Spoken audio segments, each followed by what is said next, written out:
Dizer uma outra coisa também que é importante, muitas das vezes a gente fica iludido com essa questão de casa, que aliás, infelizmente, por enquanto está sendo um fracasso, que é a questão das casas aí do Promorá, e devemos lembrar, tem até um codinome aqui, meio de Promorá, Pró-Enrolar, né? Mas a gente fica muitas das vezes iludido e devemos, mais uma vez, recorrer à história. A história é fundamental, porque a história responde o que está acontecendo no presente. Então, foi feito um empréstimo, aqueles que têm mais de 13, 14 anos de polícia, foi feito um empréstimo pelo IPSM, pelo ex-governador Azeredo. Esse empréstimo não foi pago, e esse governo, muito estrategicamente, sem querer atacar ninguém, isso é fato, não estou inventando nada, esse governo, estrategicamente, pegou esse dinheiro da dívida e está financiando as casas para a gente. Quer dizer, ele está nos pagando com o nosso dinheiro, ele está pagando uma dívida. Então, não é um favor, não é... Então, é importante a gente colocar isso aí, porque muitos dos senhores, muitas das vezes, não sabem que essa é a realidade do Promorá, e que, infelizmente, ainda não engrenou. Tivemos a informação aí no estado inteiro, 60 casas saíram, né? E uma desproporção imensa em relação à quantidade de pessoas que se inscreveram. Eu acho que é importante isso aí. Só mais um lembrete, não esquecer do nosso camarada João Marcelo, que é diretor jurídico da UCEP, né? É importante valorizar também nosso diretor aqui. Parabéns, obrigado por prestigiar o evento, né? Uma salva de palmas, hein, meus amigos? E repassar a palavra ao nosso companheiro lá em cima, que quer fazer um questionamento, mas ele pediu primeiro, depois eu passo para você aqui embaixo. Fique à vontade, meu amigo. Ok, muito obrigado aí pela participação. Eu gostaria de aproveitar, eu acho que essa oportunidade é única, ou ímpar, né, de estar aqui, presente de todos aqui, um representante da base do governo federal, o deputado federal, e também do mesmo partido aí, sendo aliados aí do governo também, o deputado Wellington Prado. A minha pergunta é sobre esse fundo que na verdade foi dito aqui, que já foi criado, mas assim, a minha dúvida é o seguinte: como que seria mantido ele? Vamos supor, se essa PEC 300 fosse aprovado já para o próximo ano, se já teria nesse fundo dinheiro suficiente para estar repassando essa diferença, que no caso vai ficar a cargo do governo federal. E também gostaria de fazer uma outra pergunta, direcionada também para os dois deputados aqui presentes do PT, né, como que seria hoje o governo federal, dizendo aí no caso Lula, como que ele está vendo esse projeto, essa PEC 300?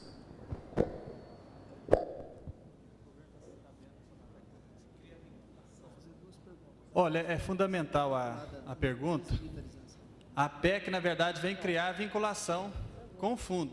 O fundo já existe, na verdade, ele trata da questão dos territórios nacionais, do Distrito Federal. Mas, na verdade, a gente está discutindo com a PEC 300, realmente desenvolver um processo de isonomia, de igualdade,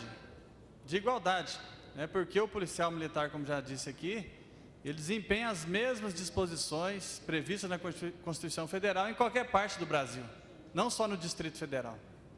Então, o que a gente quer é o mesmo tratamento para o policial e para os bombeiros, no caso específico da PEC 300, em todo o país.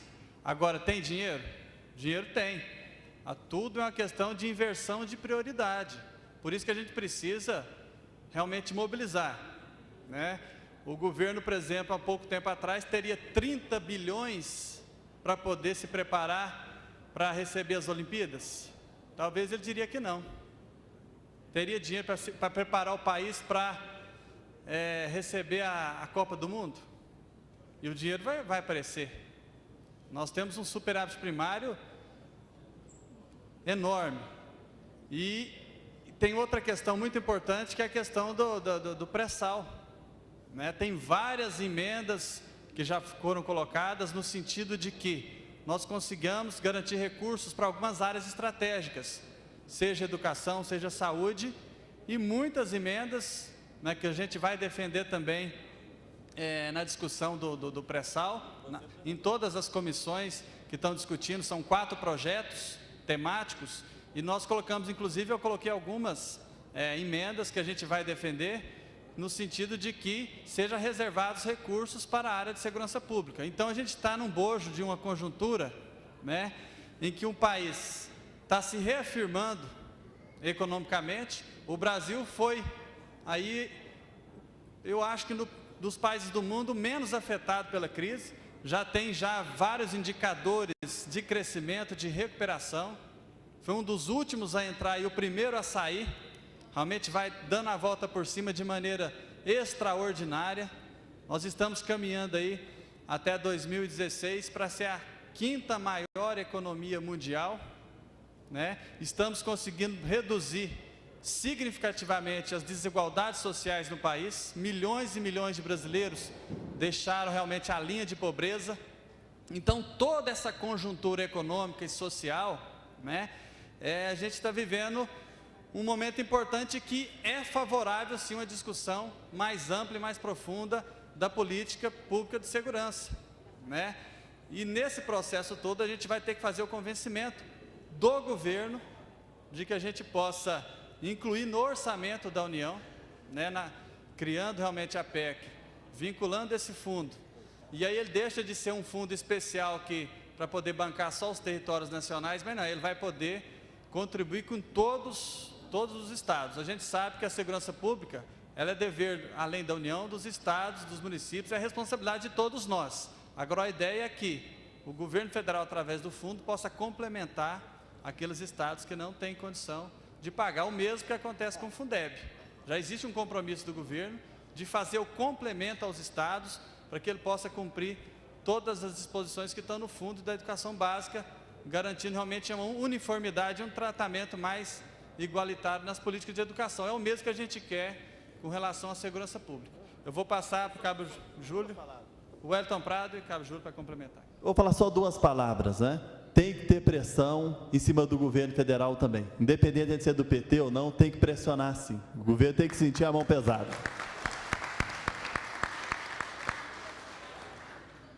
Agora ele falou da posição do governo também em relação, né, à matéria, né?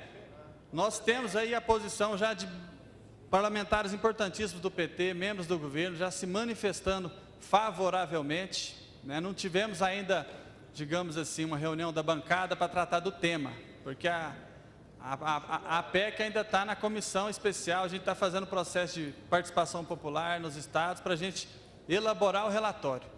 Quando chegar, realmente foi enviado para a Câmara para votação, com certeza a bancada vai se reunir e nós vamos ter uma posição do governo. E nós vamos exigir que todos os membros do governo fechem questão favorável à PEC 300. Essa é uma tarefa que depende a nós internamente lá nos bastidores, fazer essa interlocução, mas todos vocês também de fora também podem participar do processo de pressão para que a gente possa ter uma posição favorável do governo, que seja publicizada. Com certeza, a gente tiver isso, é a garantia 100% que teremos aprovação no plenário, né, que a posição do governo é fundamental. Agora, a posição contrária, nós não temos ainda, né, e eu não acredito que isso vai ocorrer, porque, sem dúvida, é uma matéria importante para o Brasil, independente, né, uma matéria que vai trazer realmente consequências sociais, da inclusão, independente da coloração partidária. Não importa se hoje o presidente é do PT, amanhã é do PSDB, a PEC 300 é uma PEC do Brasil, do povo brasileiro, e a gente vai fazer o convencimento, independente das diferenças políticas, ideológicas, partidárias. Acima de tudo, nós vamos tratar como matéria de interesse público, e é assim, é uma questão realmente muito ampla. Como eu disse aqui, os membros da nossa comissão lá são do PT, PSDB, DEM, PSB, todos estão favoráveis à PEC 300. Então, é um movimento que a gente precisa segurar essa onda favorável, aproveitar o momento, a conjuntura e fazer o convencimento da sociedade. Eu lamento, já passando aqui para o Cabo Júlio, eu lamento ainda que a gente tenha resistências em alguns setores da imprensa mais conservadora, né?